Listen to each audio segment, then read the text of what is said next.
Shema Yasharala Ahaya. Alahaya Nawa Ahaya Akkad. Hero Israel. The Lord our power is one power. Shema Yasharala Ahaya. Ahaya Nawa Ahaya Akkad. Hero Israel. The Lord our power is one power. Shema Yasharala Ahaya. Alahaya Nawa Ahaya Akkad.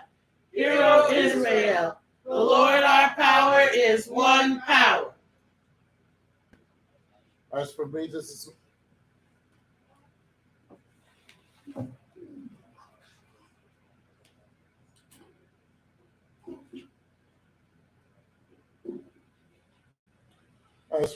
is my covenant with them, saith the Lord.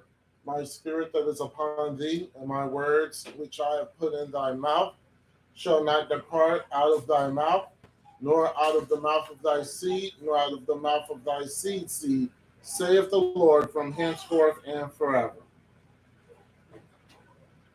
So we give all the glory and all the honor to Ahaya Shar Ahaya, Yeshaya, and the Holy Spirit. Peace to the 12 tribes who are scattered across the four corners of the earth. And shalom to those who keep the law, statutes, and commandments, and they are blessed with the surname of Israel. This is a new revelation. Poll question: what does the first three feasts mean to you? Salvation, redemption, persecution, or resurrection? So you can answer the poll question. Pentecost is our next holy day. Pentecost is May 7th. We will have our lesson on Pentecost, what it means. Summer holy day is June 11th. According to Jubilee 6, a decree was given to Noah to honor the holy days in their season. Every 13 weeks, we are to honor the spring, summer, winter, and fall. Thursday night, we will have our lesson on the book of Hebrews, and Friday night, we will have our lesson on purity. So we go back to normal with the holy days. The feast. The spring feast of Israel. And the spring feast of Israel represent what? The spring feasts are the Passover, unleavened, and first fruits. What do they represent?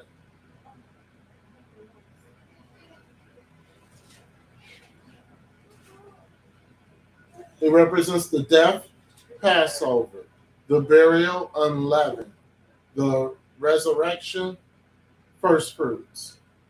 That's what it represents. 50 days later, you get Pentecost. That represents in the book of Acts, where the Holy Spirit came upon the people who are in the upper room. That's what Pentecost represents. The Feast of Yeshaya always pictures some type of redemption plan. So the first four feasts represents Yeshaya's what coming? Say it loud, be confident. The first four feasts represents his first coming. The fall feast represents his second coming. The The first four feasts represent when Ahiah sent Yeshua to be the Messiah. The last three feasts represent his second coming when he returns in power and in glory as the Lion of the tribe of Judah.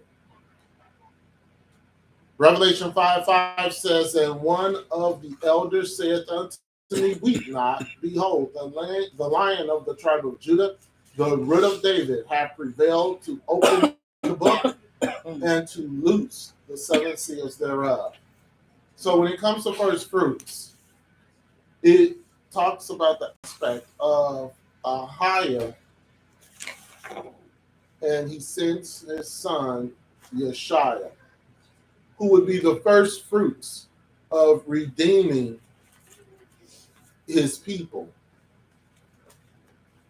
Now, on this feast, Israel was to bring to the Lord their first, the first of the harvest. And they would acknowledge the source of giving them their blessing of the harvest.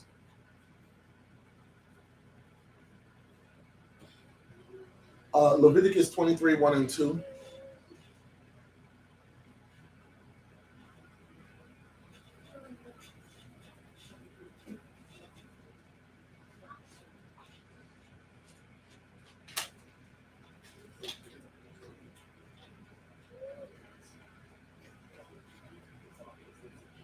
And the Lord spake unto Moses, saying, speak unto the children of Israel, and say unto them concerning the feast of the Lord, which ye shall proclaim to be holy convocations, even these are my feasts.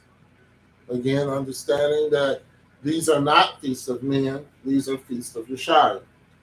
These are not Israelite feasts, these are feasts of Yeshua. We skip down to verse 9, it talks about first fruits. And in verse 9 it says, and the Lord spake unto Moses, saying, and that is another teaching in itself. The word saying. That in itself, it's a teaching above teachings.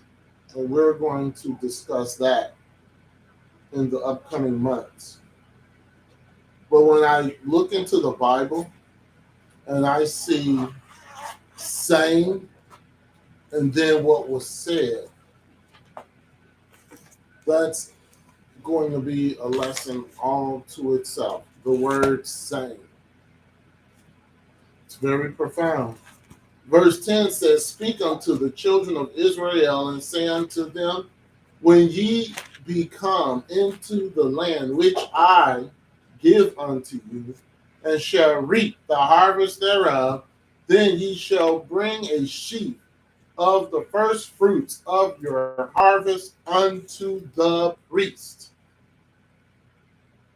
You are not supposed to do anything with the harvest until this was performed. You could not eat from it. You could not do anything with it.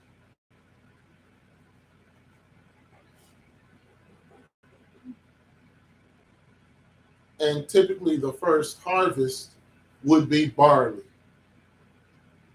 Very important. Verse 11 says, and he shall wave the sheaf before the Lord to be accepted for you on the morrow after the Sabbath. The priest shall wave it. The morrow after the Sabbath. What Sabbath? Unleavened bread. 12.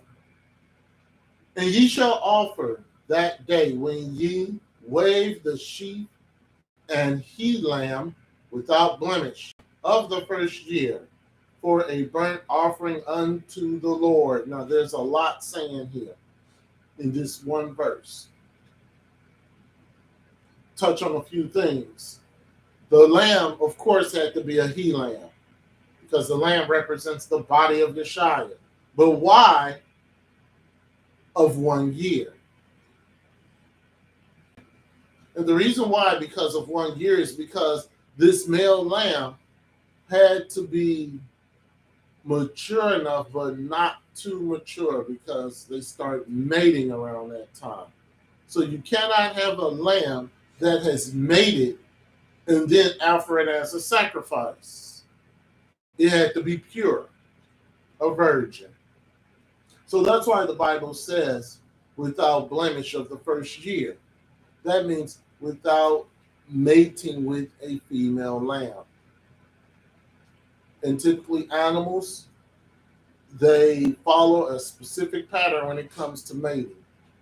So that's why the Lord said that this he lamb cannot have mated. And that's because Yeshua never married. So this lamb can never be with a female. The burnt offering is showing that Yeshua paid the sins for us all. These offerings seem to kind of overlap, but that's exactly what Yeshua did in that one offering. Yeshua did not just fulfill one or two of these offerings, but he fulfilled every one of them as the perfect sacrifice. Verse 13, and the meat offering thereof shall be 2/10 deals of fine flour mingled with oil, an offering made by fire unto the Lord for a sweet savor. And the drink offering thereof shall be of wine, the fourth part of an hin. Verse 14 says, and ye shall eat neither bread, nor parched corn, nor green ears, until the selfsame day that ye have brought an offering unto your God. It shall be a statute forever throughout your generations and all your dwellings. So questions come up, well, what can we have for first fruits? You can't have bread, but what about the parched corn or the green ears? Because I haven't heard anybody ask that question. Well, of course, we're not allowed to have the bread because of the fact that, you're presenting your first fruits. Do you want your first fruits to be contained with sin, which is leaven? So that's, no, you don't want that. So no bread. No bread. What did they make bread out of? Corn. Typically, they made bread out of corn. You were obligated to eat unleavened bread still at this time. It may not be made of new corn, but it was not above the offering. They were not allowed to parch any of the grains of the corn and eat them. They weren't allowed to do that. They weren't even allowed to pluck the green ears to do that. It was part of the bread. So that's where the corn comes in. They weren't allowed to do that because they made corn, they made bread out of one of the ingredients is corn. Right? So that's the reason why the parched corn or the green ears, you can't have it. Like brown milk? Yeah. Okay. So the first fruits. When it comes to the first fruits corresponds with the harvest of barley in the land of Israel. Barley was one that was done through the winter, and the barley would come up during the spring. The barley was the first crop that would come from the winter sowing.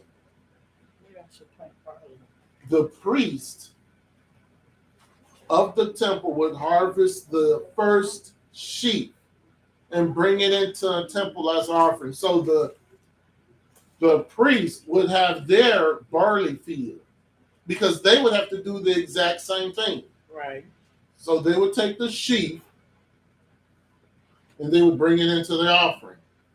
The nation was thanking the Lord for the coming harvest. So everyone would have to get their crops without eating from their crops and bring it in to the first fruits. Mm-hmm. And just like last year I kind of liked when we taught on how one of our ancient ancestors and we walk through his footsteps for first fruits. Mm-hmm. So we're going to do that same thing again this year.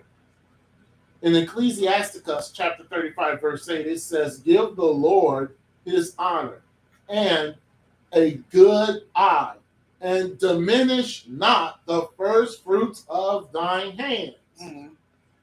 So he's telling you to not diminish from the first fruits, or else. Now, a question. When was the first fruit offered? When was the first fruit offering offered? Cain and Abel. First time we see first fruits, offering of Cain and Abel. So let's understand, hopefully, something new. Genesis chapter 4, verses 1 through 7.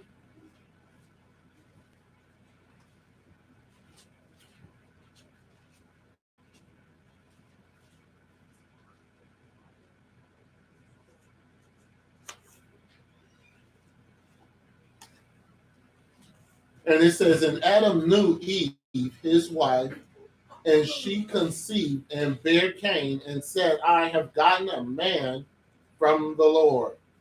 And she again bare his brother Abel. And Abel was a keeper of the sheep, but Cain was a tiller of the ground." So we have their occupations. Abel being a keeper of the sheep, Cain being a tiller of the ground. Both of these were respectable. In fact, people understood that there was a need for the combination of both occupations. Yeshua, though, was not focused on what they were doing, but the more how their offerings were respected. A lot of people say, well, Cain brought a bunch of vegetables up. Well, that would be correct. That would be correct, because he took the first. Is that camera? Verse 3 says, "And in process of time it came to pass that Cain brought of the fruit of the ground an offering unto the Lord." That's correct.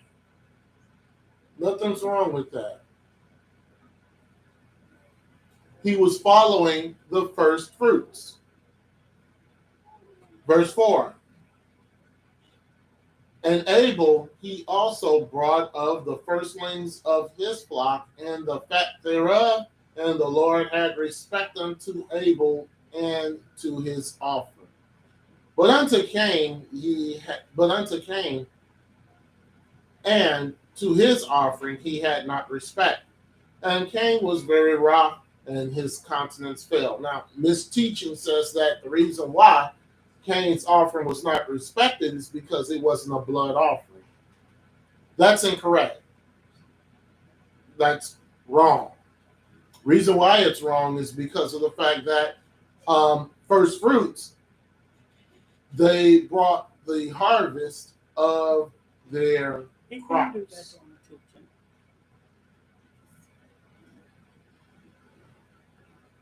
So Abel was accepted, not just because it was an animal or because it was the very best what he had. It was because of his heart toward Yeshua. That's why Abel's offering was accepted. Cain's offering wasn't accepted because he did not follow divine instruction. He just wanted to bring some of his crop. Now, if Cain had a heart like Abel, Cain's offering would have been accepted just like Abel was. Doesn't matter what was brought. It matters on how you bring it.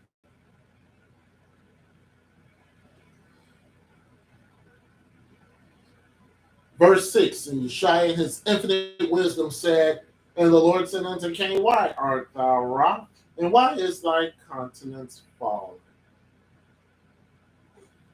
See, Yeshua approaches everybody. Doesn't matter what they do. Doesn't matter how they act. And this is something we need to learn. He approached Cain in love. And he offered for Cain to correct his mistake. Why art thou wroth? Why is thy countenance fallen? He didn't accuse him of anything. He didn't make not one accusation. But he came with love and said, why? Why? He says in verse 7, if thou doest well, shalt thou not be accepted? And if thou doest not well, sin lieth at the door. And unto thee shall be his desire, and thou shalt rule over him. There's a lot here in verse 7. Yeshua gave Cain the opportunity to do well, to make the right kind of sacrifice with the right attitude. He warned Cain the offering of good works would not be accepted. Gather the stuff together, but your heart's not right. Got the best, the first of your field, but your heart's not right. Yeshua says, if you would have done what you're supposed to do, it would have been accepted.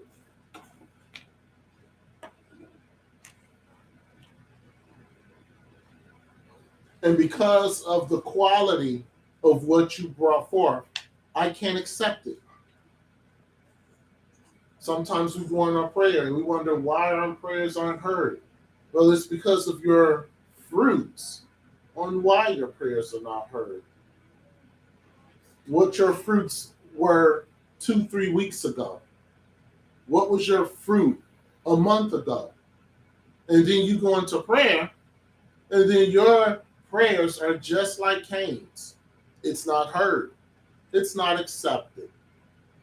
Yeshua says, sin lieth at the door. Yeshua told Cain that if he chose not to obey his commandments, that was sin.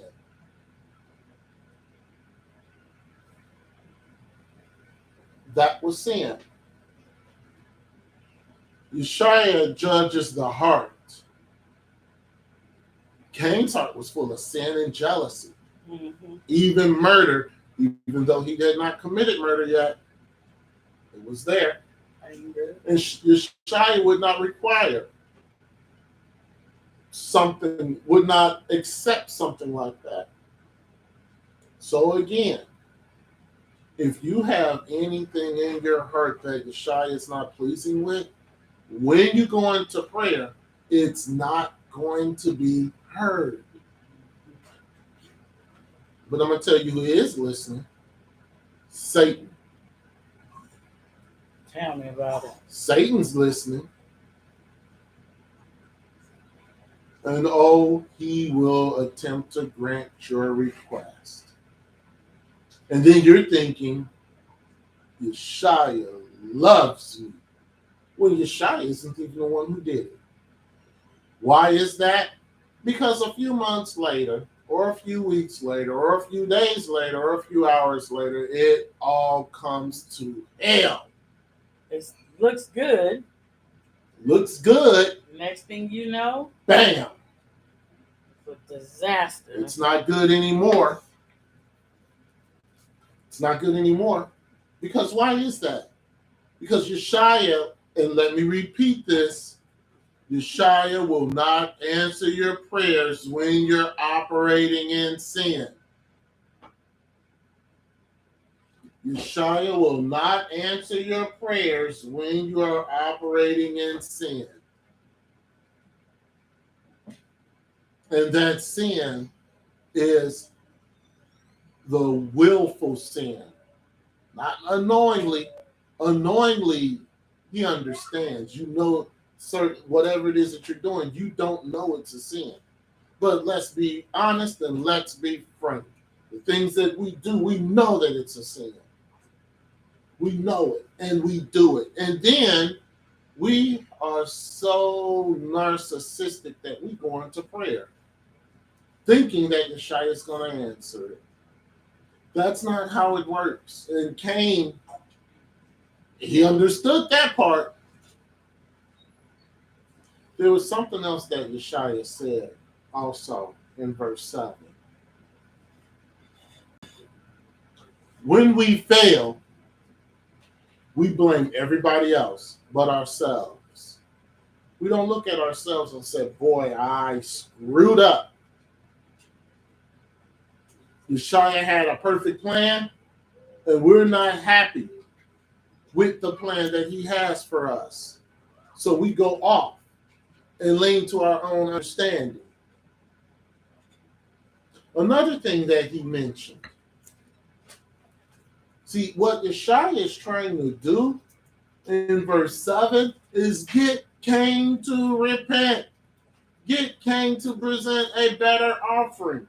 He even told him, thou shalt rule over him. He reminds Cain that, Cain, you are the firstborn. You are going to rule over your brother. Cain, straighten up. Cain, get right. Cain, present an offering that's acceptable. Cain, change your heart. Cain, change your mind. Cain, change your attitude. Your fruit stink, Cain. Change. This is what Yeshua is saying in verse 7. He's letting them know, Cain, you're the firstborn. Everything that Adam has is yours.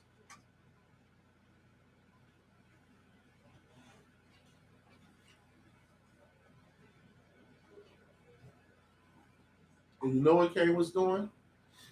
Plotting in his heart to commit the first murder. Plotting in his heart to commit the first physical murder, because the first spiritual murder has already been committed. This is the grace that Yeshua has.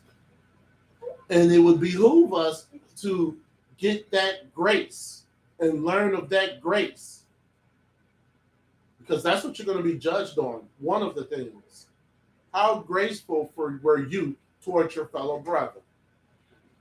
What grace did you provide to your fellow brother? Remember what I did with Cain? What did you do? First fruits. Going back to Leviticus 23. On Leviticus 23:11, it says that the day after the Sabbath, he shall waive it. The Sabbath did not only occur on a Saturday, but it did not just occur on the Saturday, but it occurred the day after. In Leviticus chapter 23, verse 7, it says, in the first day ye shall have a holy convocation. Ye shall do no servile work therein.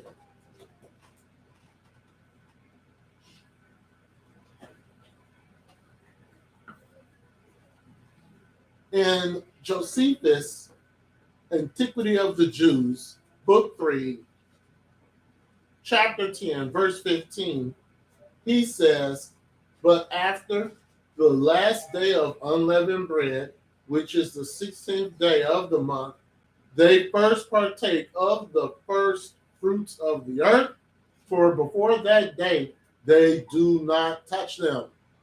So they do not touch their fruits, their harvest. They want to bring it as a presentable offering in front of Yeshua, to Yeshua. Yes. Karen says, so it's not like Yeshua was shaming Cain for what he done, but instead encouraging him. When did Yeshua ever shame anyone? What was he encouraging Cain to do? Repent. I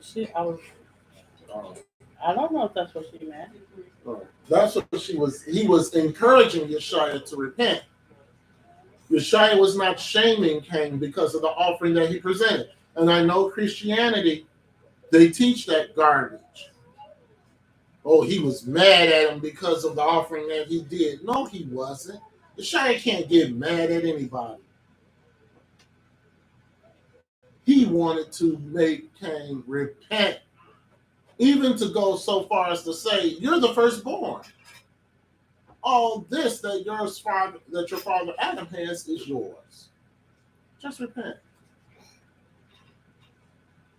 How is first fruits celebrated? First fruits, the people would take the sheaf of their crops, bring it to the priest at the temple, who would then wave it before the Lord for acceptance. The people were acknowledging the Lord's blessing with the barley harvest. They also had to bring a lamb in the first year without blemish, grain offering oil, drink offering wine. The people were forbidden to eat of the crops until the first fruits were celebrated. So that's why you had the first fruits after unleavened, after the Passover. Notice the meals for the Passover: lamb, bitter herbs. Okay, the first fruits. I mean, not the first fruits, but the unleavened. See, it had nothing to do with the crops because they were using unleavened bread. So corn was a necessity for bread. They didn't use it.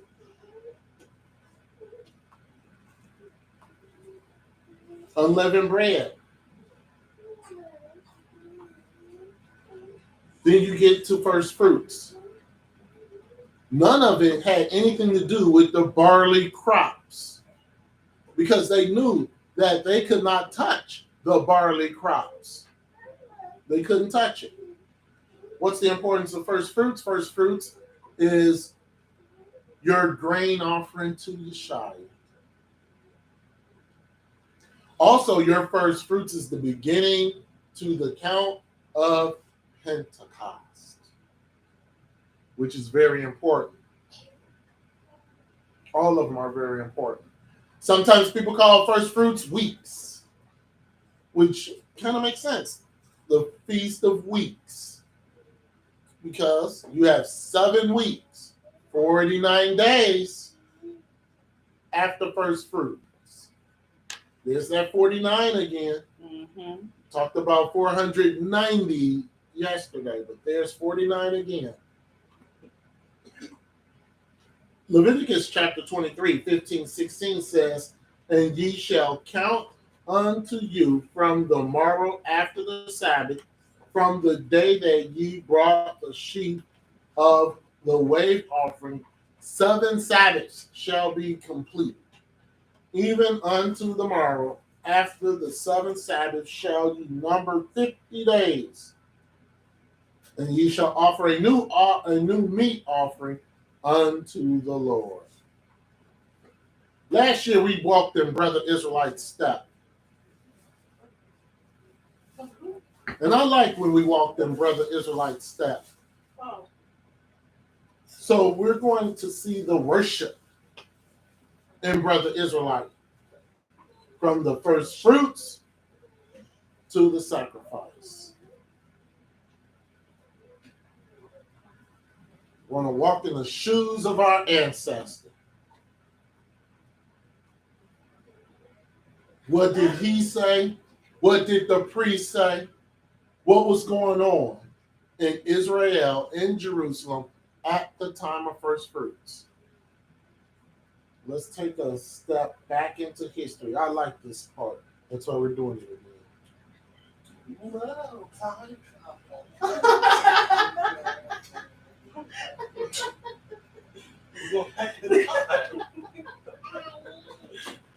Okay.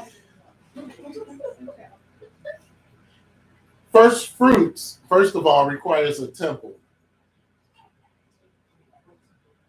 And since the temple is no longer available, first fruits is not celebrated the same as it did in the past. The temple in those days, both people and priests would celebrate the first fruits. The priests would set aside their barley to be sheaved, used for the harvest. The barley field would be used as the first fruit harvest. They would have 3 sickles and 3 baskets, and men would cut down the harvest to be presented in the temple. The 3 fields, 3 baskets represents the Father, Son, and the Holy Spirit. 3 baskets represent the Father, Son, and the Holy Spirit. The bundles of barley are prepared for the priest chosen to harvest the crop. Not anybody can do this. You had priests specifically, their job was to get the first harvest. The best of it. Yes. This question may be not smart, but if there was a year of Jubilee, were they able to still, did they still do all of this? If they weren't able to, If there is a year of Jubilee, were they able to still do the Harvest. first fruits? They had to.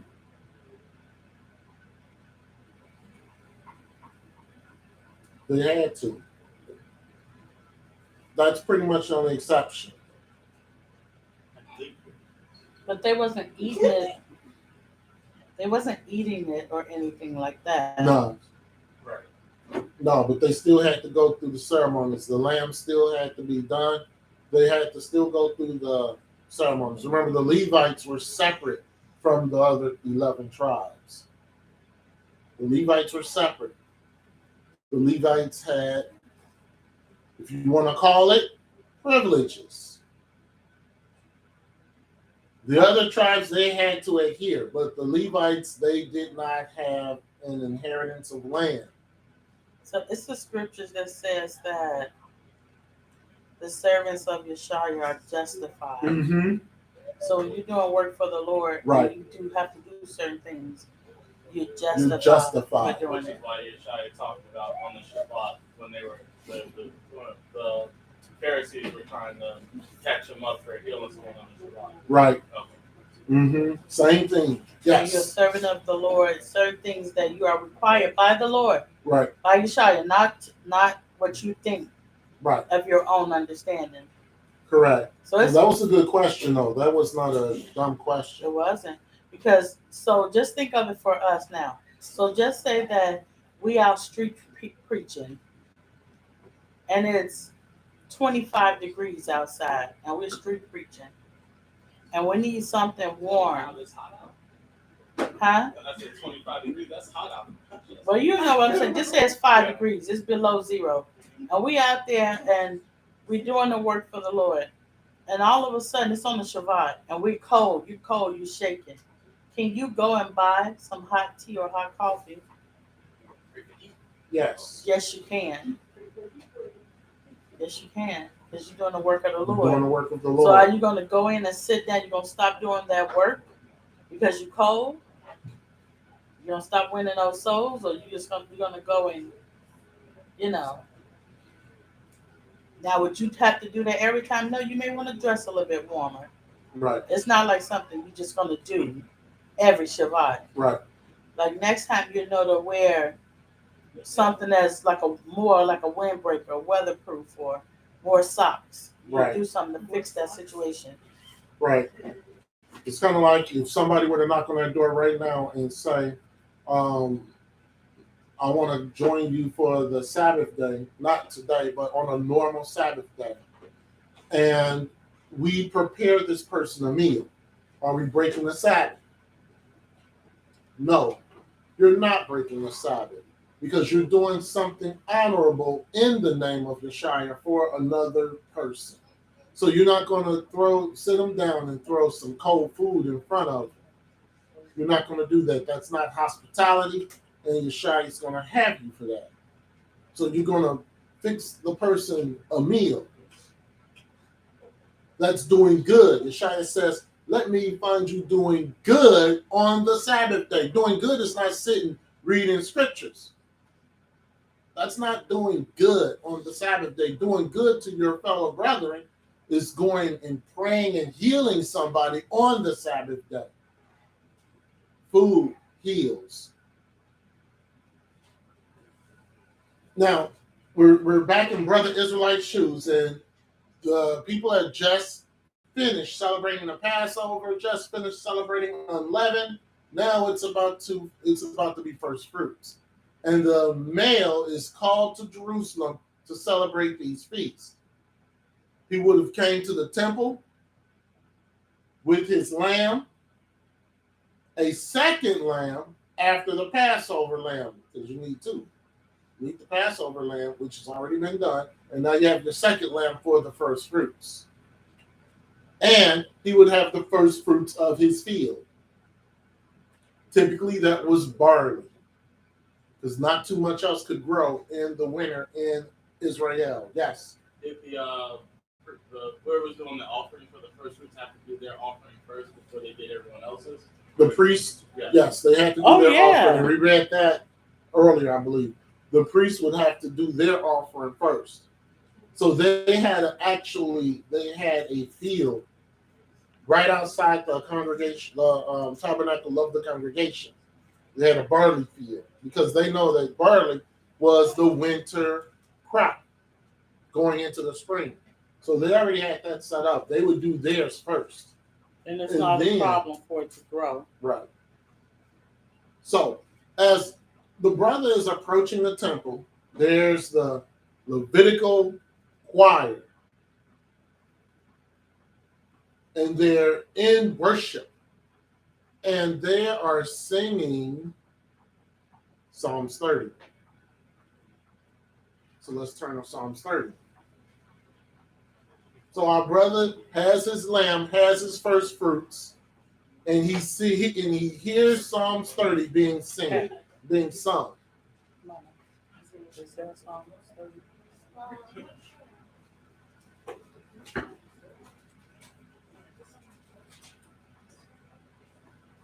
Is it? And it would be nice if somebody would be able to sing it, but that's Is there a song? Psalms 30? Yeah, there's a Psalms 30. Song. I don't know. All right, Psalms 30, it says, I will extol thee, O Lord, for thou hast lifted me up and has not made my foes to rejoice over me. O Lord, my God, I cried unto thee, and thou hast healed me. O Lord, thou hast brought up my soul from the grave. Thou hast kept me alive, that I should not go down to the pit. Sing unto the Lord, O ye saints of his, and give thanks at the remembrance of his holiness. For his anger endureth but a moment. In his favor is life. Weeping may endure for a night, but joy cometh in the morning. And in my prosperity, I said, I will never be moved. Lord, by thy favor, thou hast made my mountain to stand strong. Thou didst hide thy face, and I was troubled. And I cried to thee, O Lord, and unto the Lord I made supplication. What profit is there in my blood when I shall go down to the pit? Shall the dust praise thee? It shall declare thy truth. Hear, O Lord, and have mercy upon me, Lord. Be thou my helper. Thou hast turned for me my mourning into dancing. Thou hast put off my sackcloth and girded me with gladness, to the end that my glory may sing praise to thee and not be silent. O Lord my God, I will give thanks unto thee forever. So he's hearing the choir and they're singing Psalms 30. He's bringing a lamb to the temple. And he would stay there. The priest would slay the lamb as Brother Israelite watched, preparing his sacrifice. If he was too poor and didn't have a lamb, he would bring 2 pigeons or 2 turtle doves. He or she Leviticus chapter 5, and we're reading verse 7, and then we're going to read Leviticus 12 and 8. Leviticus 5 and 7, or she, we're going to read female, Leviticus 12 and 8.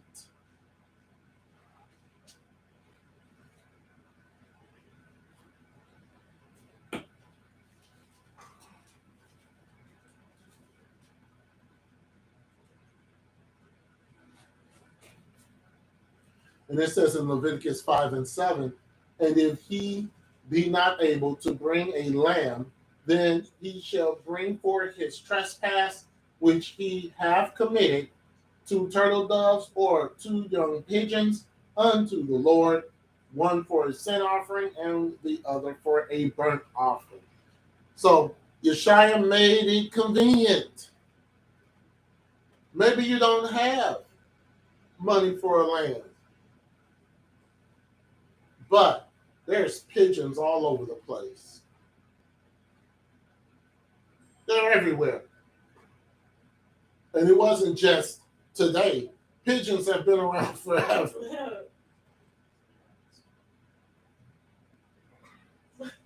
Pigeons, you can walk outside your door and there's 2 pigeons.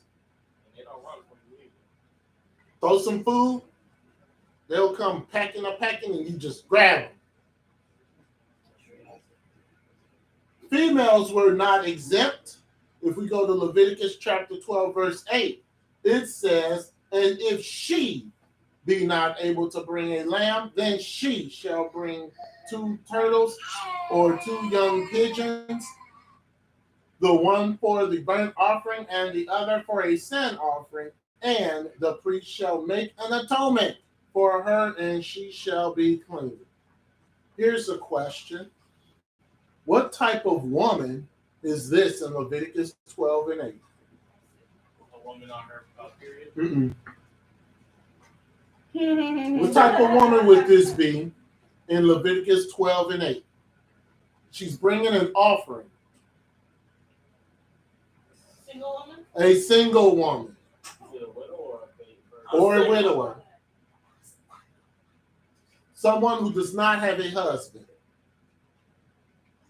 Okay. So let's get the sacrifice. We're going to go to Leviticus. Yes. Did it matter if the woman was single or not? Because if she was of virgin age, wouldn't her father be responsible for her? Correct. Right. But if she's not of a virgin age, then yes. If she's marital age, she would have to bring her sacrifice. Let's go to Leviticus chapter 1, and we're reading verses 10 through 17.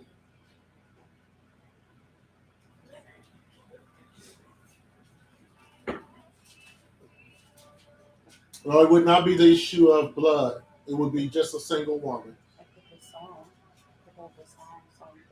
Yeah, we'll see it here later. Leviticus chapter 1, and we're reading verses. I am this one. Leviticus 1, 10 through 30. I'm sorry, Leviticus 1, 10 through 17.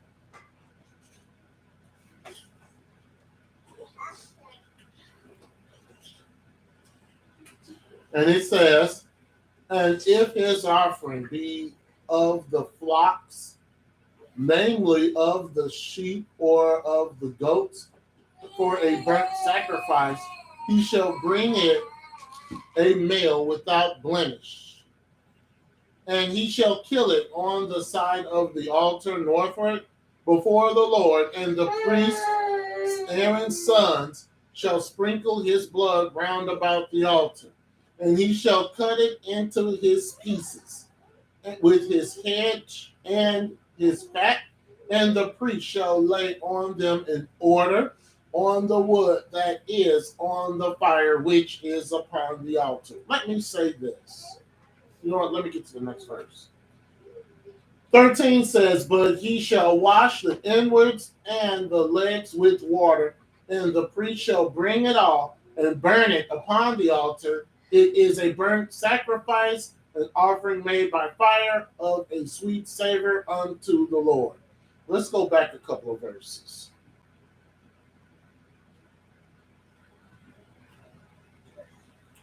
Going back to verse 11. He shall kill it on the side of the altar northward. He shall sprinkle blood round about the altar. Cut it into his pieces with the head and the fat. Lay them in order on the wood. Shall wash the legs, wash the inwards and the legs with water.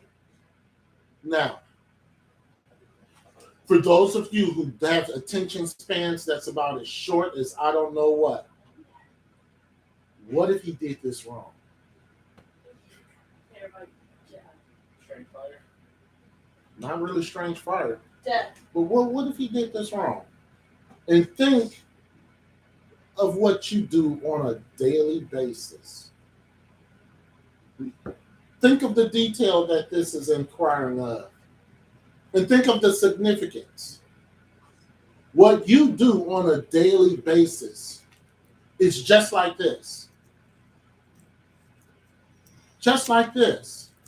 And what do I mean by that? Your daily normal routine, because this was their routine. Their daily normal routine has consequences to it if it is not done correctly. The same thing is with you. And it affects everyone. The same thing is with you. Your daily routine can alter the whole family by one mishap. Think of it for a second. This was specific. What if he killed it on the south side of the altar? Mm-hmm. That takes the whole sacrifice down. Because he didn't feel like walking to the He didn't north feel or like south. walking to the north, which is like 3 steps. I'm already over here on the south. It's still getting done, right? Nope. What if he forgot to sprinkle blood on the altar? Mm-hmm. What if he cut it in pieces and it was wrong? What if he forgot the fat? What if he washed the inwards, but he didn't wash the legs? He washed the legs, but he didn't wash the inwards. And that's the issue I have with a lot of people that's associated with this ministry. Don't listen. They act like they can't get right. And that causes me, which I'm working on, to get angry, and it caused me to sin. Because I'm saying what you do affects the family. It affects everything in the household. So everything from people's health to your finances to your everyday life. And it doesn't matter who you are. Even if your children act up, if your children are out of order in the home and they always crying and acting up, that's going to affect the spirit in the house. That's going to affect people that's tired of hearing those children screaming and crying. And those people are going to feel some kind of way towards you and your children. So when people not doing their jobs and they're not doing them effectively and to the best of their ability, like you just have doing it. Oh, I forgot. Well, hey, as long as I got it done, I thought it didn't matter. No. Just imagine that. You made the trip 500, 1,000 miles to Jerusalem. And it took you months to get there. Bringing this, it doesn't take like a couple hours. It takes months for them to travel. Yep. You bring this perfect he lamb without blemish that you really can't afford. Mm-hmm. But you bring it because you love the Shire. Yeah. You take it, you hear the choir singing Psalms 30. Mm-hmm. You're feeling good. You got there. You're in Jerusalem. You get to the high priest, or you get to one of the priests. Yeah, because and you get to the priest, and then the priest gets your offering. Yep. Puts it on the south side of the altar. You know it's on the north side. Sprinkle the blood. At least he does that. Cut the head, get the fat, throw the fat to the side. Yeah. Lay it on the altar in improper sequence. Yeah. Set it on fire. Didn't even wash the inwards. Didn't even wash the legs. And say, oh, well, you know what? Hey, I tried. How would you feel? Well, I didn't It's think of gone. that. I didn't think of that. It's gone. It's gone. It's over with. You don't have another lamb. You don't have another opportunity. And this is why I say you need to really pay attention on what you're doing. It does not matter how small. And this is what I mean when I say do everything as if Yeshua is standing next to you. Because your actions are going to hurt you and somebody else. And this priest would have hurt not only this man, his entire family. Yeah. Because he trusted in the high priest to do what is right. People trust in you to do what is right. And you don't do what is right. Half do it, half about do it, lazy about it, don't care if it get done, just do anything. Can you imagine if Shepherd and I was like that? If Shepherd just threw some teachings together, even though Mother's telling him to teach this, this, and this. I'm not going to teach that. I'm going to teach what I want to teach. Can you imagine if Mother gave me prophetic messages and I was just lazy and didn't want to, don't tell nobody, hey, danger is coming. Hey, the devil is. Can you imagine if we just didn't do our jobs? Like, whatever. You all would be so upset with us. Or not. Verse 14. If the burnt sacrifice for his offering to the Lord be of fowls, then he shall bring his offering of turtle doves or young pigeons. Imagine if that's done wrong. And the priest shall bring it unto the altar and wring off his head. What if he just got an axe and said, I'm tired? And burn it on the altar, and the blood thereof shall be wrung out of the side of the altar. What if he just gonna say, you know what, forget it? Cut off the head, throw the whole thing down, because in the next verse, you'll see that he was supposed to pluck away the crop of his feathers. Just take the turtle dove, whack off the head, throw it on the altar, set it on fire. He shall pluck away the crop with his feathers and cast it beside the altar on the east part. What if he's doing everything and he does it on the west part? Mm-hmm. By the place of the ashes. What else? It wouldn't Verse count. 17, it would not count. And he shall cleave it with the wings thereof, but shall not divide it asunder. And the priest shall burn it upon the altar, upon the wood that is upon the altar. Then it is a burnt sacrifice, an offering made by fire of a sweet savor unto the Lord. Anything that goes wrong or anything that he does that's out of place, it's not a sweet savor unto the Lord. And let's talk about this. When our people travel from different places to these feasts, they a lot of times try to travel in caravans, like with a group of people, because it was a lot of stealing and robbery on the road. So you're traveling for these feasts, and you have your best of your best with you. And these robbers, these pirates, knows it. So according to where you live, because you're traveling, you're walking, it could take 2 to 3 months to get to Jerusalem or wherever this temple may be, to get to the high priest. So you on hiding alert for 2 or 3 months. You can't rest. You got this lamb with you. You got to protect. Make sure he ain't going off or she ain't going off to do other lambs. So you got to protect it so they won't have sex. You got to keep it without blemish. You got all this going on. You got your family with you. They can get killed on the road. You can get robbed. And then you get there, and when you get to the temple, the high priest don't come out. The other Levite priests or whatever their job, they have someone that come out and they get your sacrifice and they take it and they go do it. But they come out, they get it, and they just start mistreating it. They don't care about it. They don't care that, this is your lamb without blemish. They don't care nothing about that. You didn't put all your hard work in. You done raise this thing up and try to keep this thing perfect all year. And they just go cut off stuff, don't pluck it, throw stuff to the side. They don't care about that. And the lamb was more than just for that person, right? Wouldn't it cover their family? Their whole family. Covers the whole The family. whole lamb family. being messed up, we're going to a man's entire family. Right. So, It would be for the whole family. So how you think? I'm just saying. How do you think we feel? We are always in prayer.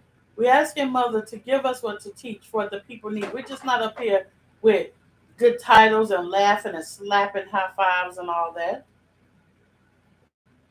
What we do, we take very seriously. That's why some people in the ministry have said we wanted this more for them than they wanted for themselves. Now, do y'all understand why we wanted it for you all? We understood the assignment. We understood the assignment. We know how important it is. Okay. After the priest returned from the sacrifice, the man's lamb, the man would present. Now he gave the lamb. Now he gives his first fruits, his offering of barley. Mhm. In Ecclesiasticus chapter 45, verse 20, it says, "But he made Aaron more honorable and gave him an heritage and divided unto him the first fruits of the increase. Especially he prepared bread in abundance." So they prepared the unleavened bread with the offering of barley, and that made Aaron honorable. So guess what? During your day-to-day routine activities, you do it to the best of your ability, as if the Shai is standing there. You are made honorable in the sight of the Shai. But if you're not shortcutting it, you're not honorable. Very simple. So we're going to say yes. Especially when you are alone and you think ain't nobody watching, and you have cut, shortcut and half doing it, right? And somebody asks you about it, and you say, "Yeah, I did it," knowing you didn't. So we're going to see what the priest would say to the Israelite. So we already established, brother Israelite, he's bringing his. He heard the choir going with Psalms 30, walking past, smiling, got his lamb, got his barley, made it past the altar. Now he's in front of the priest. Priest is doing what he's supposed to do, cutting up the offering, burning it on the fire, taking the sheep offering from him, waving it in front of the Lord. Brother Israelite standing there, yeah, my family's set.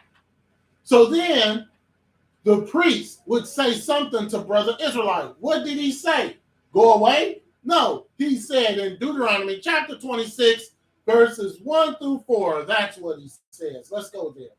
Deuteronomy 26, 1 through 4. This is the priest and what he says to Brother Israelite.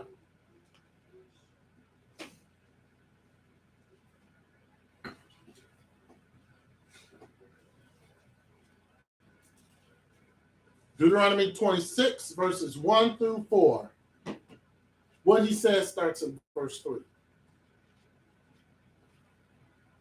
And he says, "It shall be when thou art come into the land which the Lord thy God giveth thee for an inheritance, and possesseth it, and dwellest therein." Verse 2.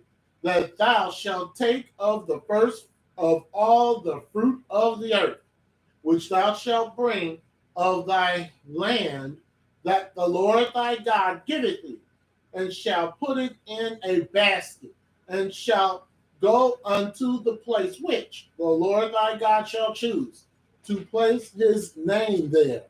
Verse 3. "And shall go unto the priest that shall be in those days, and say unto him, I profess this day unto the Lord thy God that I am come unto the country which the Lord sware unto our fathers for to give us. And the priest shall take the basket out of thine hand and set it down before the altar of the Lord thy God. Then brother Israelite would say to the priest in verse 5, and thou shalt speak and say before the Lord thy God. This is what he says in Deuteronomy chapter 26, verses 5 through 10. This is what he says. A Syrian ready to perish was my father. What? And he went down into Egypt and sojourned there with a few and became there a nation, great, mighty, and populous. What does he mean, Assyrian? This is referring to Jacob. Jacob fled his home in Beersheba, and he went to his uncle Laban's house in Mesopotamia. When he returned from there, he returned from Laban after Laban, he went through Syria. And he went through Syria because he wanted to avoid the wrath of Laban, because it took his idols, and also he wanted to avoid the wrath of Esau. So that's why he went into Syria. He wanted to avoid them both. Later, there was a famine in Canaan. And then he said, okay, we got to leave Canaan and we got to go to Egypt. That's how Jacob got to Egypt. By that time, his son Joseph was in charge, running things in Egypt, which he did not know. It was Josiah who enabled them to get to Egypt.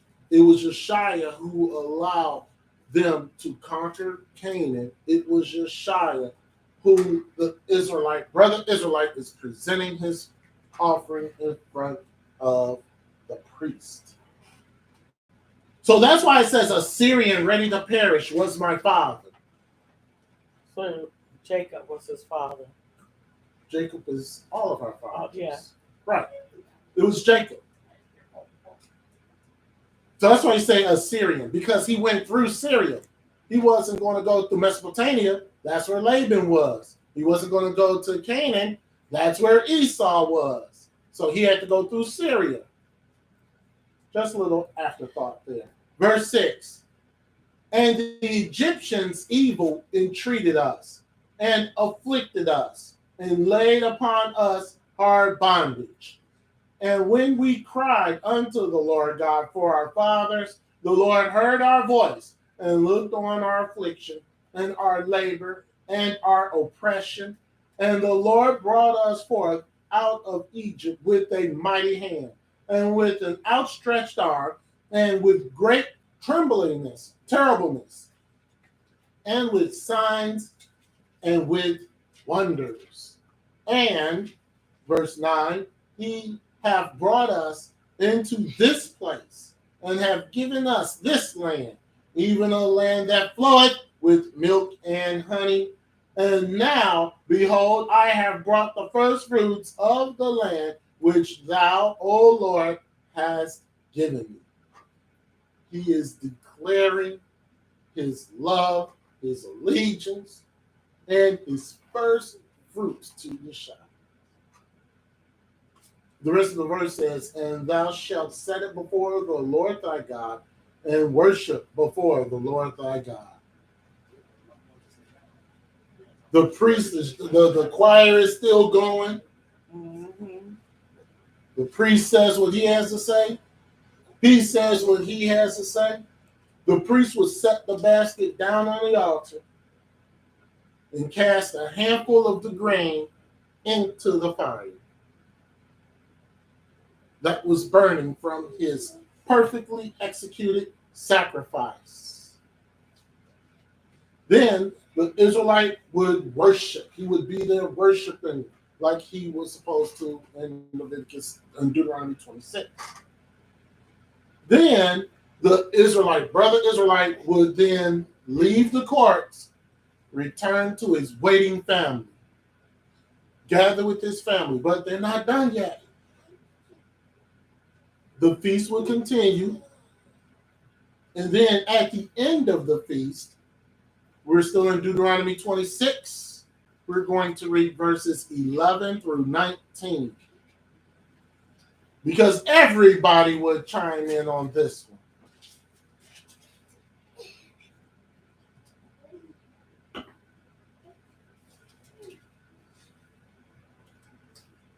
Starting at 13, but we're going to start at 11. Starting at 13 is what the entire nation would say. Brother Israelite, there with them all. Brother Israelite, there with them. The entire nation.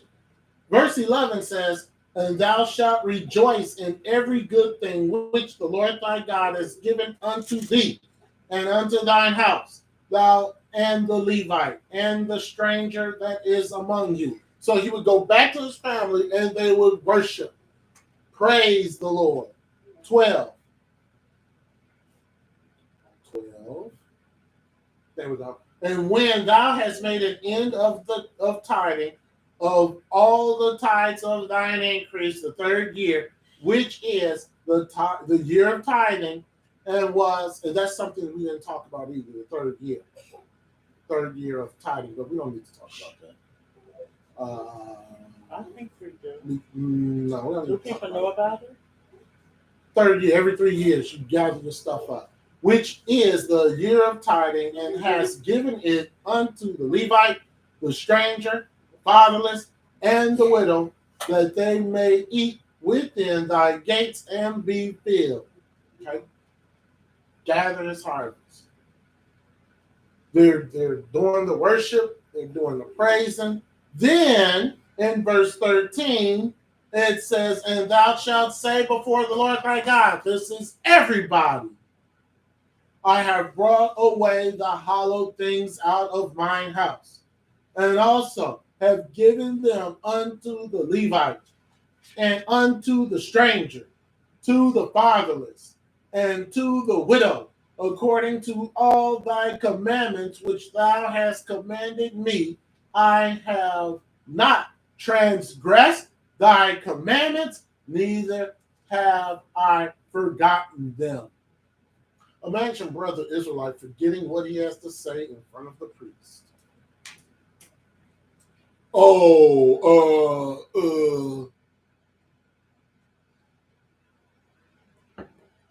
That would be bad for his entire family.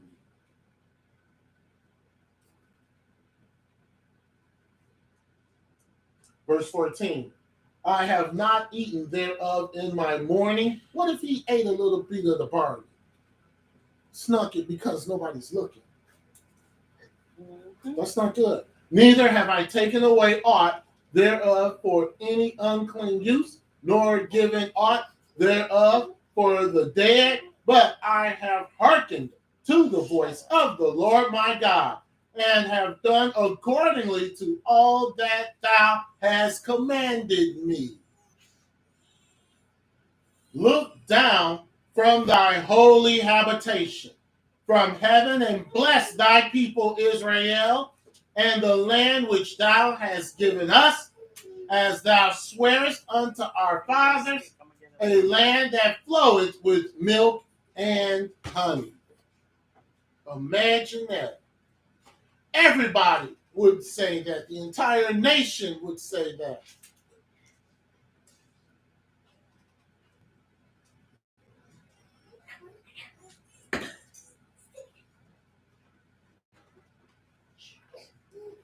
But it's not over with.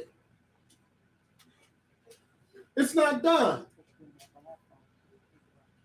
Brother Israelite said what he had to say. The priest said what he had to say. The whole nation has to say something. Ecclesiasticus chapter 7, verse 31 says, Fear the Lord and honor the priest, and give him his portion, as it is commanded thee, the first fruits and the trespass offering, and the gift of the shoulders, and the sacrifice of sanctification, and the first fruits of the holy things. The shoulder were kept for the Levites. Pretty much shoulder meat is probably the best meat there is outside of the tenderloins. So they would keep the shoulder for themselves. 10%. Right. All right, but yeah. I was just going to say that tithing was not every Sabbath. It was only once every 3 years. That was the tithing part, but we don't want to get confused with the first fruits, because first fruits was done every year. Every year. The tithing was the tithe offerings were done every 3 years, but that's not to get confused with first fruits, because that had to be done every year. Okay. After that, the priest would say, if we go back to Deuteronomy 26 and 16.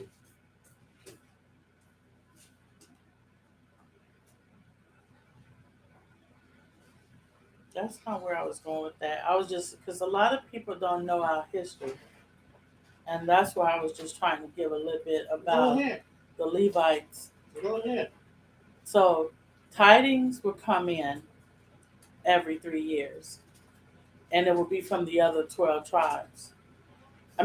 tribes. And there would be so much, because they would just give. They at one point they had to say, okay, enough is enough, when they was building the temple in the wilderness. But the Levites would give so much of food. So according to all that came in, 10% of that was offered to the Lord. So that was the burnt offerings and different things like that. They kept their portion, which was 10%. That's where their 90%. Right. So their family ate off of that, and they also gave to the widows and to the fatherless. So that's how the church was supposed to take care of the people, so nobody would go hungry. So the 11 tribes would send the food, the spices. The Lord got his portion, their portion. They kept their portion, and there was so much. They also took care of the widows and the fatherless as well. The destitute. Yeah. So it was never money. It was never money, because Yeshua understood that if they were dealing with money like that, some evil and lies and wickedness can come about.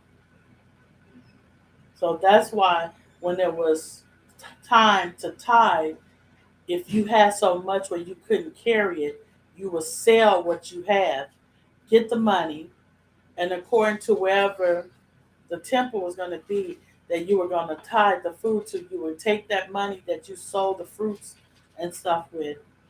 This for tithing. This is not dealing with first fruit. So you would get close to that place, then you will purchase all this food or spices or whatever, and then you would take it to the priest, like that. So it was never money.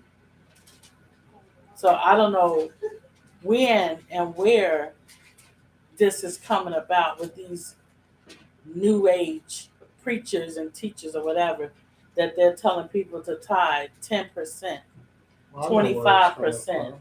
We know where it's coming from. It's coming from when Joseph declared that he was going to tithe to the Lord if he made it out safely. It came from where Abraham tithed. It comes from Malachi. That's where they get that from. And if you think of it, Jacob never tithed.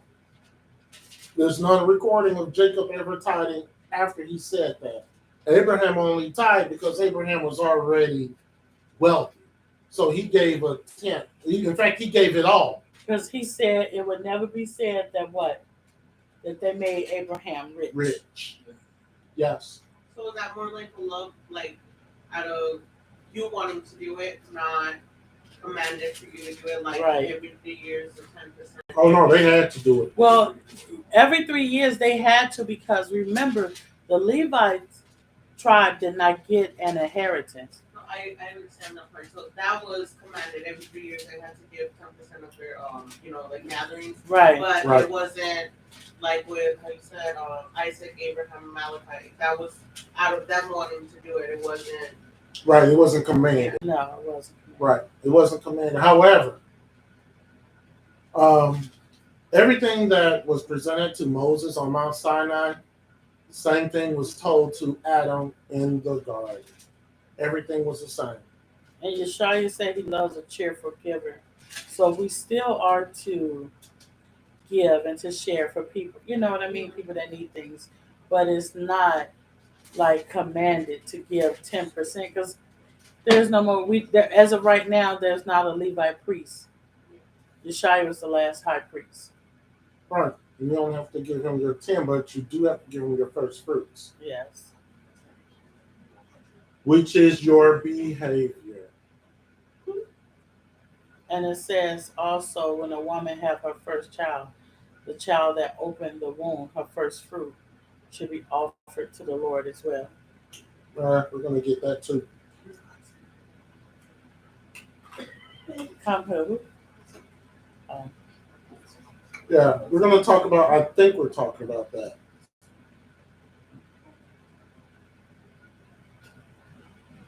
All right, what would the priest say to the congregation after they make that declaration to Yeshua? Verse 16 says, "And this day the Lord thy God hath commanded thee to do these statutes and judgments. Thou shalt therefore keep and do them with all thine heart and with all thy soul. Thou hast avouched the Lord this day to be thy God, and to walk in his ways, and to keep his statutes and his commandments and his judgments, and to hearken unto his voice." That's what you're doing today. "And the Lord hath avouched thee this day to be his peculiar people, as he hath promised thee, that thou shouldest keep all his commandments, and to make thee high above all nations, which he hath made in praise and in name and in honor, and that thou mayest be an holy people unto the Lord thy God, as he hath spoken."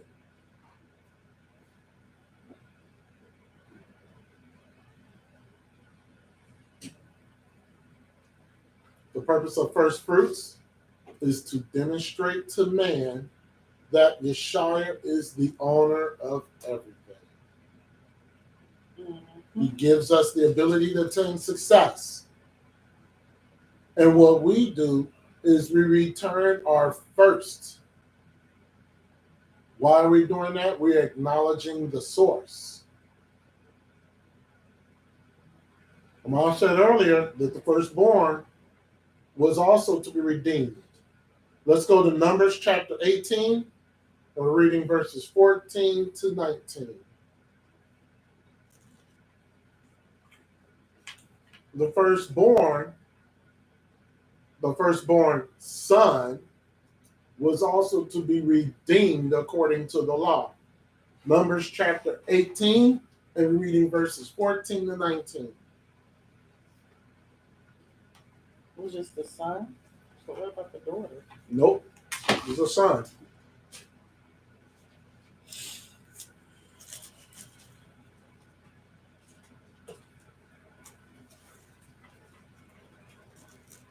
Numbers 18, 14 to 19. I have given all the eyes back to the Lord. You give them all back. You should give them all back. But by law, you're required to bring forth that first son.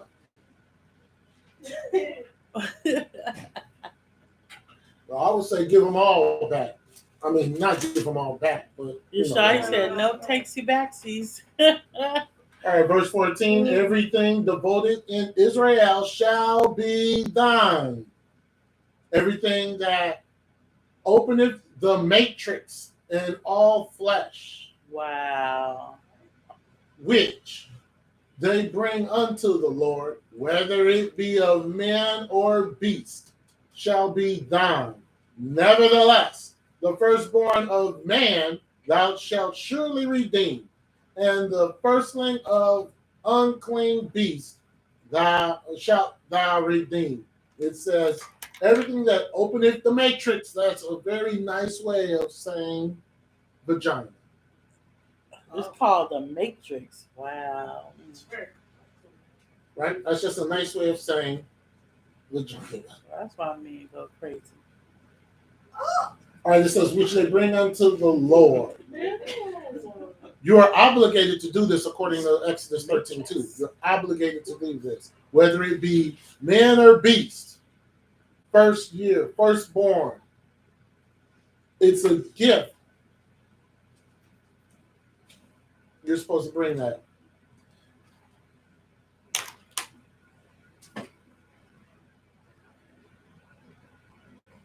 You bring your firstborn to the high priest, and the high priest accepts the firstborn. Can we leave him there? No. Oh, No.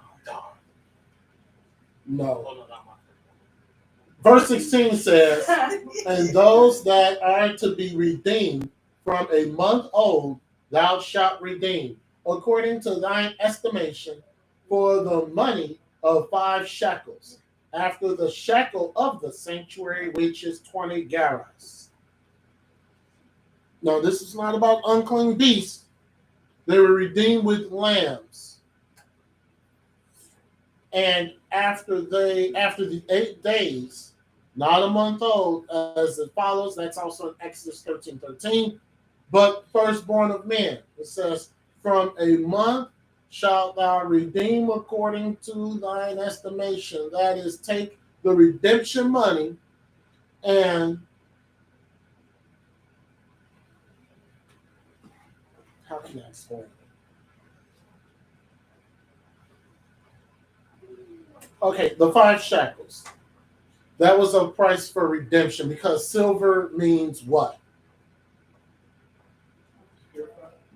Silver means what? Silver means redemption. So the 5 shekels is not really, it's not really the price of the 5 shekels, is what the 5 shekels represent. And the 5 shekels, because shekels are made out of silver, represents redemption. So you would take the 5 shekels, give them to the high priest.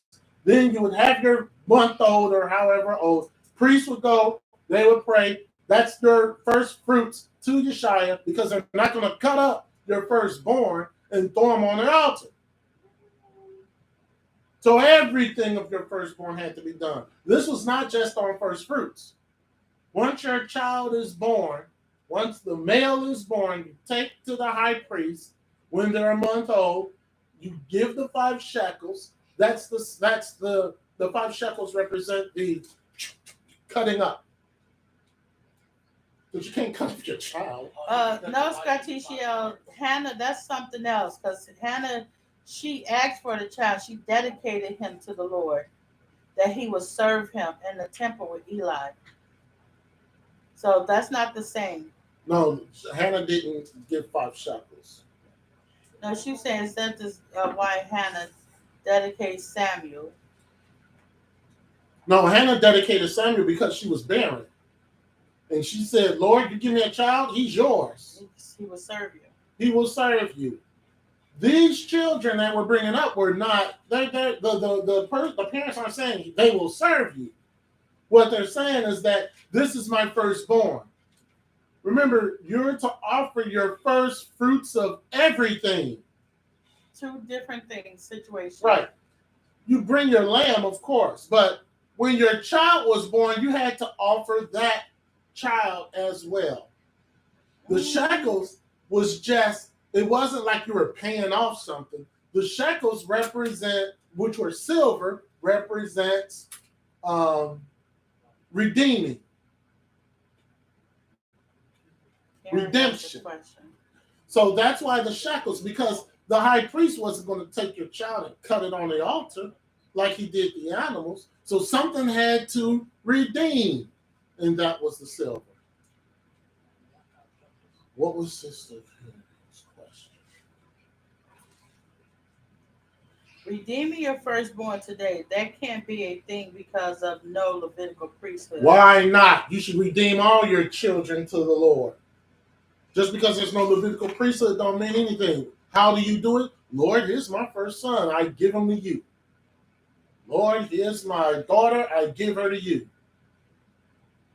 I did that with all four. We came into agreement. We did it with all four of you all. And we said for you all to serve him by any means necessary. So if you're trying to get from the Lord and he ain't letting you go, thank your parents. Right. It's us. So then you got the silver, which means redemption, but there's also something else. 5 shekels. Take a wild guess what that means. 5 parts of the body you can chop up. No, not 5 parts of the body you can chop up.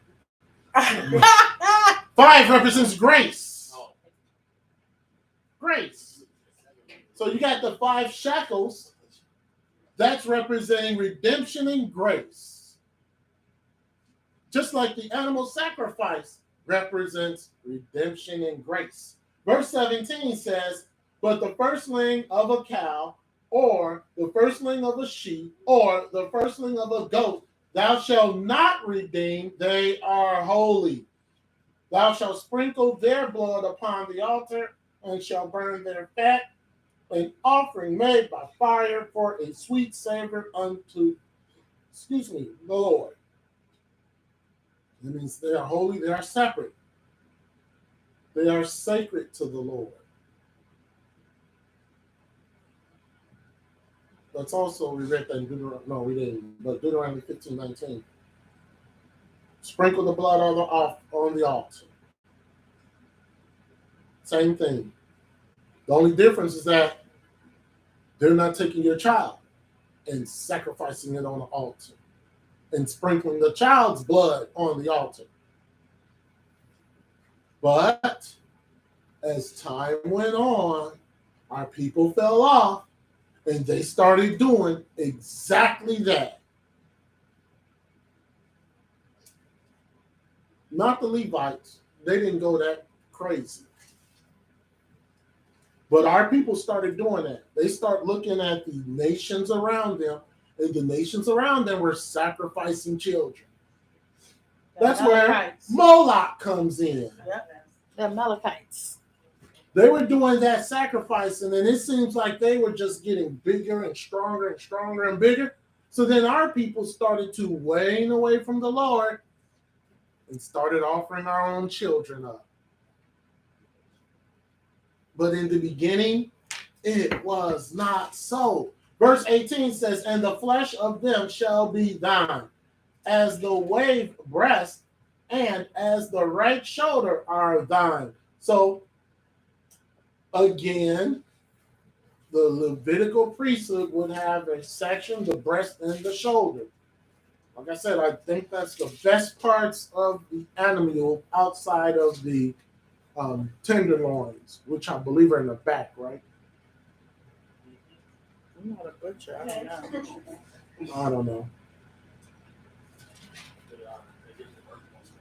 All right. So verse 19 says, all that he offerings the holy things which the Lord of Israel, which the children of Israel offer unto the Lord, I have given thee and thy sons and thy daughters with thee by a statute forever. It is a covenant of salt forever before the Lord unto thee and to thy seed with thee. A covenant of salt. Throw salt in the fire, it does not burn.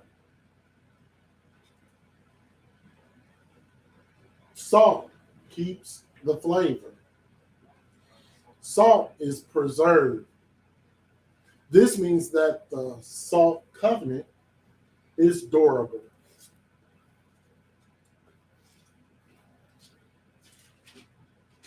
It shows that his covenant cannot be broken because you can't burn salt. You can try, but it's not going to burn.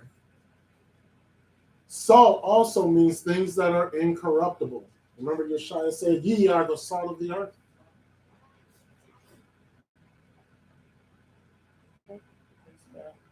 What part is what? Tenderloin. Tenderloin is the sirloin, right? No, it's up here. That's towards the back. Oh, okay. It's towards the back of the cow. So they would get that, the brisket, the chuck, and the shank. Said nothing about brisket. No. I'm saying that's the shoulder. Oh. The brisket, the chuck, and the shank. They would get all that, which is probably the best part. The tenderloin is like way back there. That's Do you know a beef tenderloin is like $70 or $80? So it costs more. Now brisket is pretty expensive too, but it's mostly look, it's right here. It's towards the butt. Yeah. With the high priest, they would get this right here. Chuck, brisket, shank. That's what the priest would get. And I believe the right breast. I don't understand right breast, but I believe the right breast they would get also. Mm.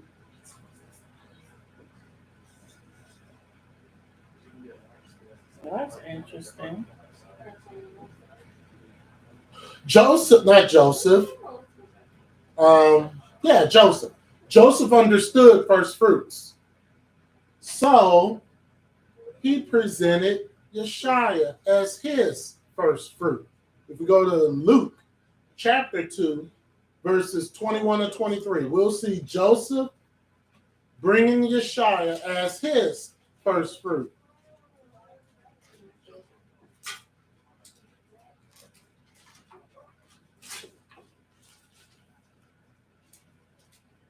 Luke chapter 2, 21 to 23.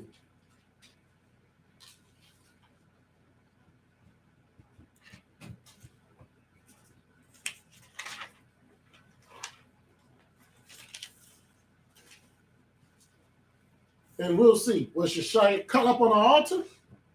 No. Luke 2 and 21. And it says, and when 8 days were accomplished for the circumcising of the child, his name was called Yeshua, which was so named of the angel before he was conceived in the womb.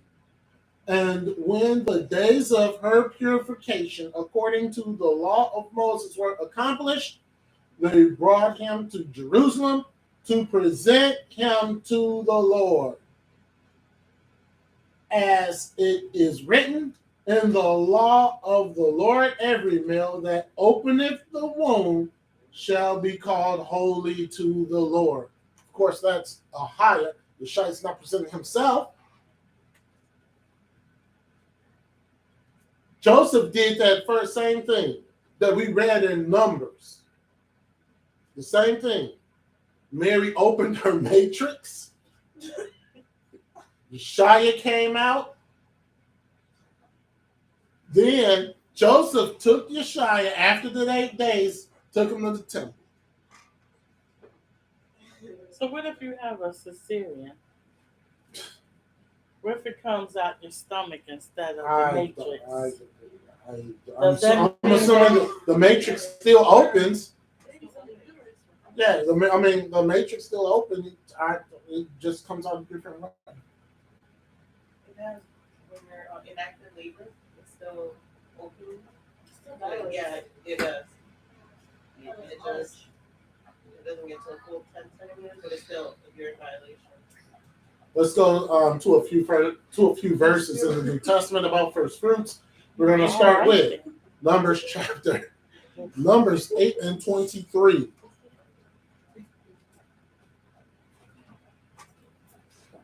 That's Romans. Yeah, Romans 8 and 23.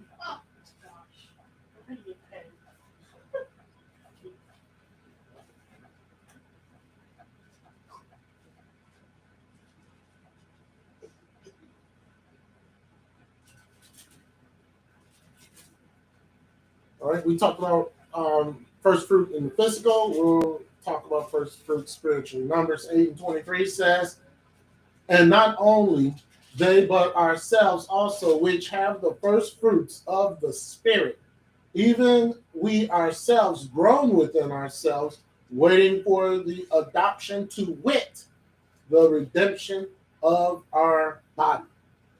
Our first fruits, our behavior in the Spirit. If we go to Numbers 11 and 16, it says, for if the first fruit be holy, the lump is also holy.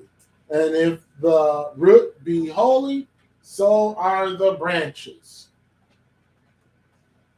Very profound on what Paul just said. Mind boggling. If the first fruits be holy, the lump is holy.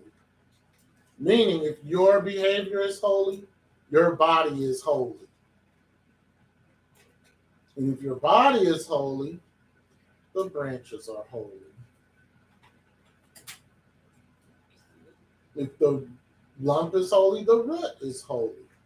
So are the branches. And what did Yeshua say in John 14? Let's go to 1 Corinthians 15. Oh, Scotticio said they got the good stuff. Of course they did, because everything that was offered to the Lord had to be the best. It was without blemish. It was the best of the meat, the best of the spices. Mm-hmm. So yes, the Levite, tribe of Levi was very well taken care of. Right. Right. They were. Because they had a very important job to do. Very important. And their job, they can't have outside things going on. They had to be concerned with the sacrifice. If the priest had, well, man, I'm going to pay my camel note this month. If he had that going on in his head, he may mess up the offering. Right? You say, well, I don't know. Oil or us are going to come and they're going to repossess my oil, and I ain't going to have no lights for the wife, and she's going to be mad at me. Man, I got to think of something. Come on up here with your offering, man. Goodness gracious. They couldn't think like that.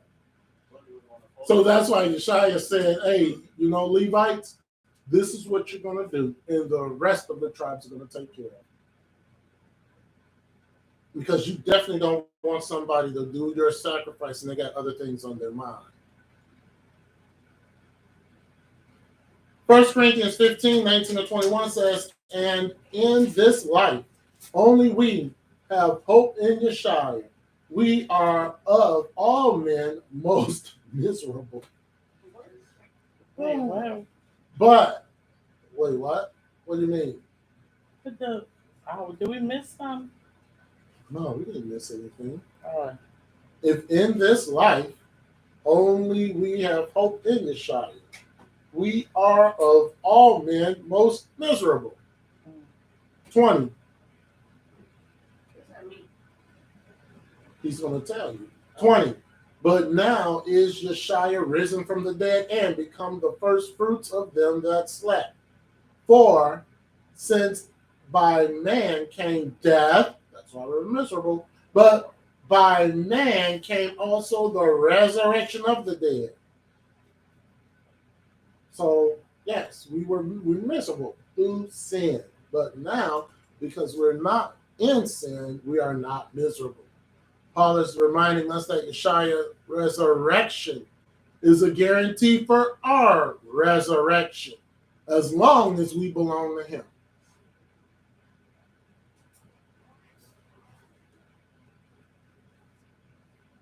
Yeshua has been raised, a new resurrection, but the same will happen to all of them that are at his right hand. We're going to go to John chapter 12, verse 23 to 25.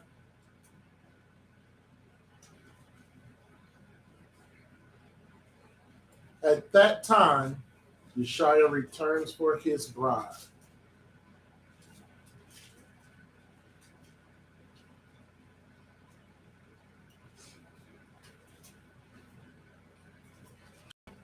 It says in John 12:23, and Yeshua answered them, saying, the hour is come, that the Son of Man should be glorified.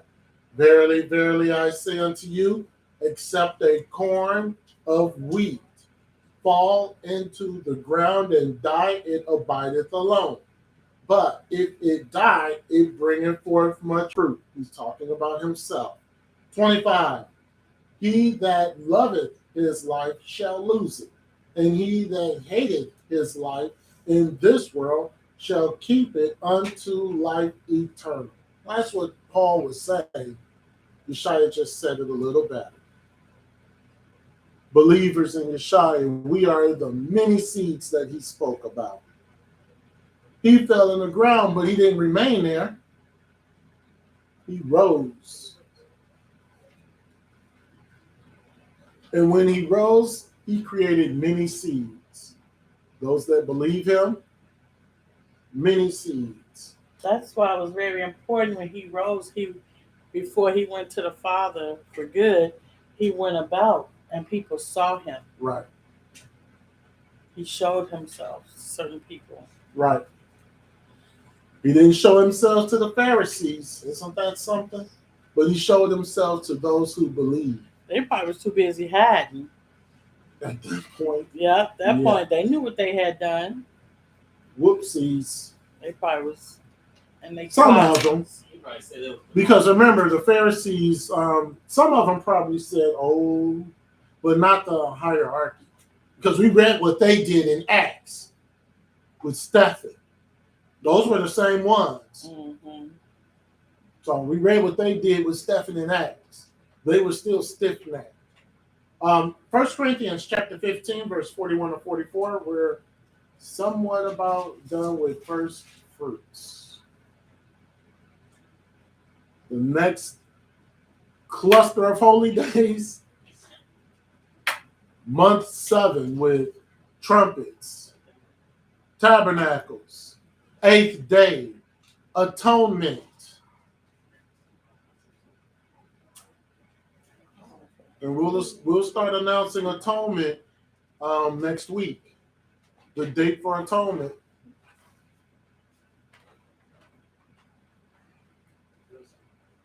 Rich already had that day off. So happy. Me too. I know you are. Me too. Not with that smile. Well, let me see the smile. He's in that. No. He said he's gonna take the whole week off. Oh no! No! Oh, 1 Corinthians 15:41. There is one glory of the sun, and another glory of the moon, and another glory of the stars, and for one star is different from another star in glory. So also is the resurrection of the dead. It is sown in corruption. It is raised in incorruption. It is sown in dishonor. It is raised in glory. It is sown in weakness. It is raised in power. It is sown a natural body. It is raised a spiritual body. There is a natural body and there is a spiritual body. Thank you, Paul, for clearing that up. Today, the first fruit is celebrated by Christians, and guess what it's called? Easter. Yes, Easter. Right, named after goddess Ishtar.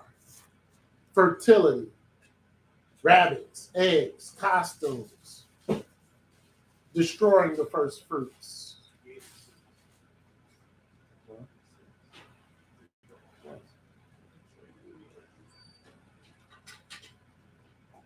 I rebuke that. I'm not going to show that one. No. I'll deny. That's when you was a heathen. You ain't no heathen no more. Right. See, my parents, they corrupted me with that. They caused you to They pass caused through me the to fire. pass through the fire.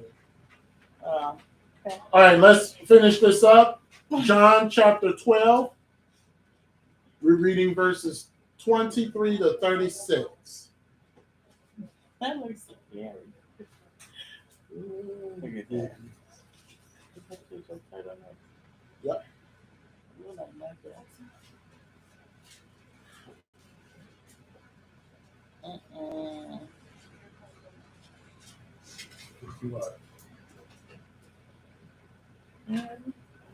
John 12 and 23. See, that could be used as a good redemption story. Mm. Look how I started out. And look how I turned out. And then had a big old smile. Here, check it. 12 and 23. And Yeshua answered them, saying, the hour is come that the Son of Man should be glorified. Verily, verily, I say unto you, except a corn of wheat fall into the ground and die, it shall abideth alone. But if it die, it bringeth forth much fruit. He that loveth his life shall lose it, and he that hateth his life in this world shall keep it unto life eternal. Now, 26. If any man serve me, let him follow me, and where I am, there shall also my servant be. If any man serve me, him will my Father honor. Now is my soul troubled. And what shall I say? Father, save me from this hour, but for this cause I came unto this hour. Father, glorify thy name. Then came there a voice from heaven saying, I have both glorified it and will glorify it again. Therefore, the people therefore that stood by and heard it said that it thundered. Others said an angel spake to him. They kind of gotten hardened at this point because when this happened at the Exodus, they were falling out all over the place. But here, because of time and because of the hardening of the heart, is it thundering? Those who were spiritual, that's an angel talking to him. Yeshua answered and said, this voice came not because of me, but for your sakes. Now is the judgment of this world. Now shall the prince of this world be cast out. Remember, Satan, Yeshua took over hell. 32. And if I be lifted up from the earth, will draw all men unto me. This is what he said, signifying what death he should die. 34. And the people answered him, we have heard out of the law that Yeshua abideth forever. And how sayest thou, the Son of Man must be lifted up? Who is this Son of Man? Then Yeshua said unto them, yet a little while is the light with you. Walk while ye have the light, lest darkness come upon you, that he that walketh in darkness knoweth not whither he goeth. While ye have light, believe in the light, that ye may be children of light. These things spake Yeshua, and he departed and did hide himself from them. This was a final invitation. The final invitation Yeshua is saying to the people. Believe on the Messiah. Believe on the Son of God. He's making one last appeal to these people. Receive the true light. The day of salvation is at hand. Yeshua is saying, believe on him now while they can. Yeshua is about to return to heaven. And imagine those who saw him in the physical and yet believed him not. That's why I said those Pharisees running around when he showed himself. They were scared, shaking in their boots. See, Peter gave his life. Paul gave his life. Well, not Paul. Paul didn't actually see what Yeshua was doing. Stephen. Peter gave his life. Bartholomew gave his life. Thaddeus gave his life. Andrew gave his life. Matthew gave his life. They saw everything that he believed, that he did, and they believed. They were the light that Yeshua speaks of, the children of light. We can be the children of life if we believe on Yeshua.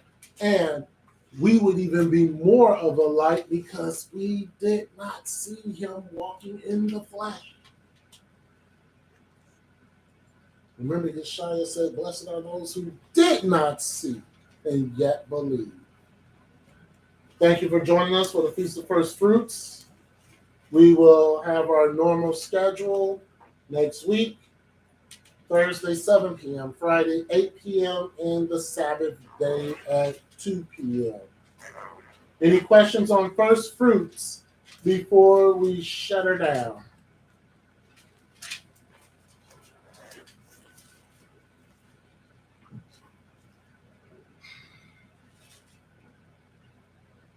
All right.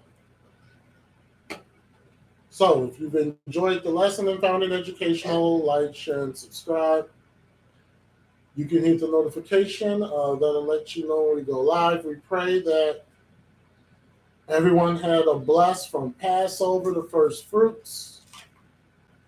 Hopefully, we have much more understanding of our salvation. We will see you all next week. This week. Yeah, I forgot. This week, We'll Thursday. see you all this week on Thursday. Rise, O Israel.